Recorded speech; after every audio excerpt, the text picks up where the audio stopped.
Panahon sa Pasko, panahon sa absting gasto. O kung di gusto kamo nga makatigom o makamino sa gasto sa pagpanghatag o mga regalo, aduna kami i-rekomendar nga lugar alang kaninyo.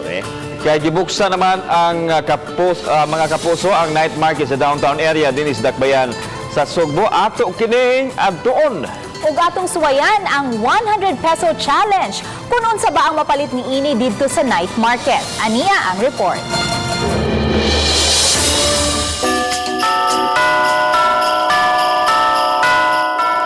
Holiday season man, ubay-ubay gayud ang namalit karon aron ipanghatag nga pinaskuhan alang sa ilang mga higala o mga kabanay. Ug ang madali-dalig adtuan sa mga tao mao ang night market sa downtown area. Gisuwayan usab namo o pamalit sa night market. Apan ang challenge mo ang pag-igo sa among 100 pesos. Gisuroy namo ug nangitag mga butang nga mabudgetan sa maong salapi.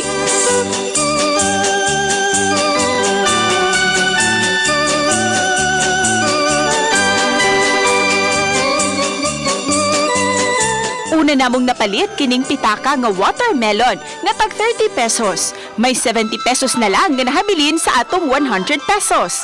Sunod namong napalit kining shorts nga tag 50 pesos lang. 20 pesos na lang ang among kwarta. Apan, nakapalit pa kami og panyo nga tag 10 pesos.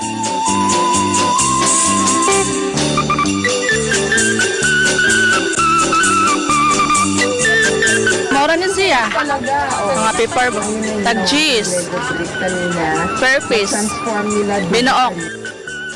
Ug syempre, ang sudlanan sa atong napalit nga tag 10 pesos lang. Ug mao na kini ang atong napalit nga mga pinaskuhan. Yano man, apan kinasing-kasing. Ug kung nangita kag pambata, pwede usab kining mga duwaan nga tag 80 pesos nga gisulod sa gift bag nga tag 20 pesos. Pwede usab kining bag nga tag 85 pesos nga gisud sa gift bag nga tag 15 pesos. Uban ni Lian Sinkulan o Cleofer Lumayag, Cecil Kibod Castro, Balitang Bisdak.